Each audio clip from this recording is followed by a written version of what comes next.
Важно е денеска, иако живееме во еден век во кој сме навикнати дека сознанието за светот и природата ги дава така филозофијата на науката или теоријата на науката. Ние сепак имаме некои собствени сознанија, христијански сознанија кои ни се дадени како откровени од Бога, ако се однесуваат и на почетокот на времењата и на крајот на времењата. Ова го зборувам затоа што се наоѓаме секогаш во едно искушение да ги прегледаме овие псевдонаучни толкувања, особено кога станува збор за почетокот на времењата и за крајот на времењата. Ги нарекувам псевдонаучни или подочно ќе ги наречам теореми, заради тоа што или знаете, вие науката завршува таму каде што екзактноста не може да пробие, а сигурно тоа екзактноста не може да пробие во почетоците на времењата и во крајот на времењата. Например, кога зборуваме за бесконечноста на Вселената, тоа не е екзактен факт, тоа е философија на науката. Кога зборуваме за некакви предвидени краишта, некаква експлозија на звезди и така натака, тоа исто не е екзактна реалност. Тоа е теорија или философија на науката. Значи, не мешајќи ги тие работи, ние, христијаните, имаме свој сознанија за тоа што се случува на крајот, а и како се почнати нештата. Не негирајќи ги фактите, нели, од ова актуелната наука. Значи, ова го кажувам затоа што беше спомнато дека треба човек да се насочи така, да може да биде сензибилен, за да ги препознава знаците на крајните време. Меѓутоа, треба да биде внимателен исто во третирањето на овие прашања. Затоа што црквата е единствена книга од Новиот Завет, која оставува на страна, која не ја чита вака на општите богослужби, е откровението на Светиот Јован Богослов.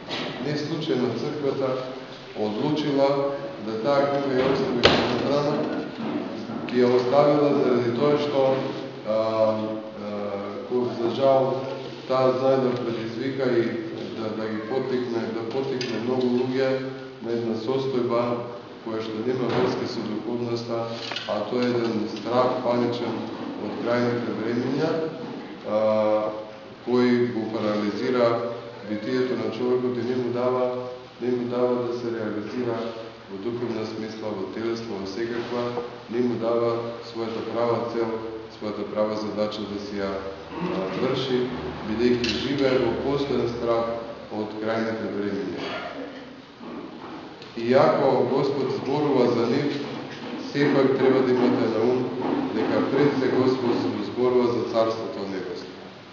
Значи, за Царството небесно зборува и тој што го гони Царството небесно се разбира дека ќе ги знае и овие знаци на крајните времења, но нема да се претопува во тој страх, во таа динамика на стравот, туку ќе ја фати динамиката на Царството небесно, на Царството Божие и со таа динамика ќе живее.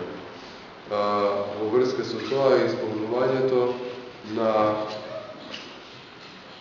двата човека, тоа е едно класично место во Евангелијата, особено апостолите и светите отци, посебно го станува збор за аскетските отци, а тоа е спомнувањето на внатрешниот и надворешниот човек.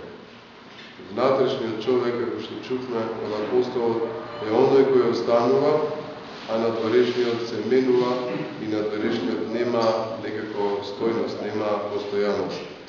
Или, како што вели апостолот, еве надворешниот човек старее, а внатрешниот постојано се подмладува.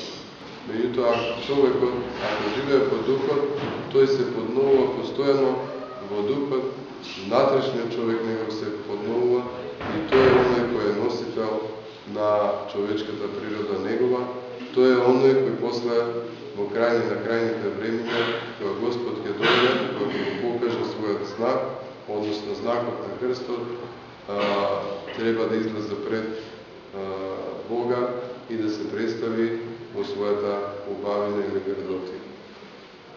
Да даде Господ, ние да се грижејќи се за внатрешниот човек, да постигнеме многу и да се представиме добро пред Бога на страшниот ден на судот негов. Амин. Нека е за многу години уште еднаш и дојдете да се земете напред. Благослов Божи ми останува вас. Благослов Божи ми останува вас. Благослов Божи ми останува вас. Благослов Божи ми останува вас. Благослов